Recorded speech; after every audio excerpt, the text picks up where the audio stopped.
L'homme ne vivra pas de pain seulement, mais de toute parole qui sort de la bouche de Dieu.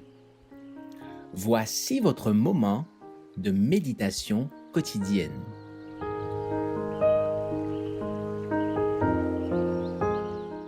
Vous recevrez une puissance.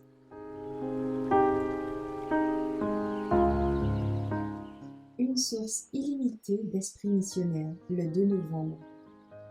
Les multitudes d'hommes et de femmes qui croyaient au Seigneur augmentaient toujours plus. On apportait les malades dans les rues et on les plaçait sur des litières et des grabats, afin que, lors du passage de Pierre, son ombre au moins puisse couvrir l'un d'eux. Acte 5, verset 14. Allez dans le monde entier et prêchez la bonne nouvelle à toute création. Marc 16, verset 15. Telles furent les dernières paroles du Christ à ses disciples.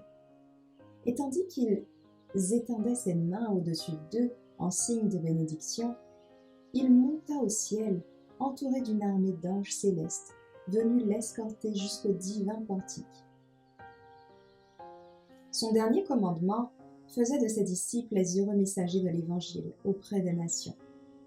Ce fut la dernière volonté et le testament du Christ aux fidèles qui l'accompagnèrent pendant son ministère terrestre et à ceux qui croiraient en lui par leur intermédiaire. Son premier travail au ciel fut en harmonie avec son dernier commandement sur terre, car il accomplit la promesse que son Père avait faite. Le jour de la Pentecôte, le Saint-Esprit se répandit sur les disciples en prière, et ceux-ci témoignèrent ensuite, partout où ils allèrent, de quelle source leur venait cette puissance. Il s'ensuivit la manifestation d'un esprit missionnaire illimité. Les disciples témoignèrent au sujet du Sauveur crucifié et ressuscité, convainquirent le monde de péché et de justice, annoncèrent le jugement à venir. Ils obéirent en tout point au Seigneur et commencèrent par annoncer l'Évangile à Jérusalem, le lieu même où existaient les préjugés les plus enracinés et les idées les plus confuses concernant celui qui avait été crucifié comme un malfaiteur.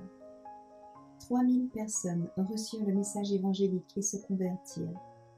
Les persécutions n'intimidèrent pas les disciples, ni la prison, ni la mort. Ils continuèrent de prononcer hardiment des paroles de vérité, présentant aux Juifs l'œuvre, la mission et le ministère de Christ. Sa crucifixion, sa résurrection, son ascension. Et de nouveaux croyants se joignirent quotidiennement aux disciples du Seigneur, hommes et femmes.